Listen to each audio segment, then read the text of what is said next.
ෂෙස් ෆ්ලෙක්සිල් මේ ප්‍රොඩක්ට් එක පාවිච්චි කරන්න තියෙන්නේ බිත්තිවල කෙස් ගස් වගේ චූටි ඉරි තියෙන්නේ. අන්න ඊට වඩා පොඩ්ඩක් වැඩියෙන්. ඒ කියන්නේ හෙයාර් ලයින් ක්‍රැක්ස් වලට වඩා චුට්ටක් වැඩියෙන් අපිට ඒක පොඩ්ඩක් කඩතුළු කරලා පුරවන්න පුළුවන් මට්ටමේ ක්‍රැක්ස් තියෙනවා නම් මෙන්න මේ ෆ්ලෙක්සිල් එකෙන් අපිට පුළුවන් ෆිල් කරන්න.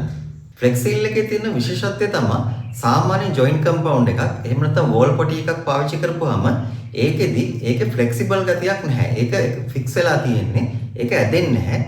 එක එක කාලගුණ දේශගුණ තත්ත්වයන් මත බිත්තිවල මේ තියෙන ක්‍රැක්ස් එහා මෙහා වෙනවා. එතකොට සමහර කාලවලට මේ ක්‍රැක් එක චුට්ටක් වැඩි වෙනවා. තවත් කාලවක ක්‍රැක් එක අඩු වෙනවා.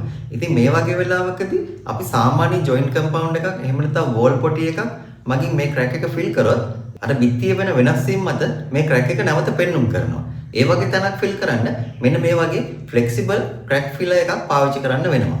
මේක පාවිච්චි කරන්න ඕනේ ආකාරය තමයි අපි ඉස්සෙල්ලාම මේ ක්‍රැක් එක තියෙන තැන V අකුරේ හැඩයට පොඩ්ඩක් පළුදු කරගන්න ඕනේ. ඒ කියන්නේ තියෙන ක්‍රැක් එක තව පොඩ්ඩක් වැඩි වෙන විදිහට චුට්ටක් පළුදු කරගන්න ඕනේ.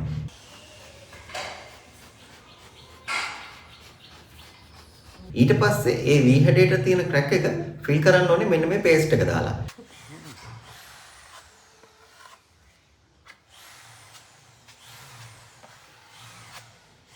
මේ පේස්ට් එකට වතුර මොනවත් මිශ්‍ර කරන්න අවශ්‍ය නැහැ. මේ තියෙන විදිහටම මිශ්‍ර කරලා ගන්න තියෙන්නේ. ඒ විදිහට අරගෙන අර ක්‍රැක් එක ෆිල් කරන්න. ක්‍රැක් එක ෆිල් කරලා ඊට පස්සේ අපිට එතන උඩින් වෝල් ෆිලර් එකක් ගාලා පේන්ට් එක ගන්න පුළුවන්. මේ ෆ්ලෙක්සිල් එක ග්‍රෑම් 500 කිලෝ එක කියන ප්‍රමාණ වලින් ගන්න පුළුවන්. ඒ වගේම අපේ buyonenow.com කියන වෙබ්සයිට් එකේ ඩිස්කවුන්ට් ප්‍රයිස් එකකට ගන්න පුළුවන්.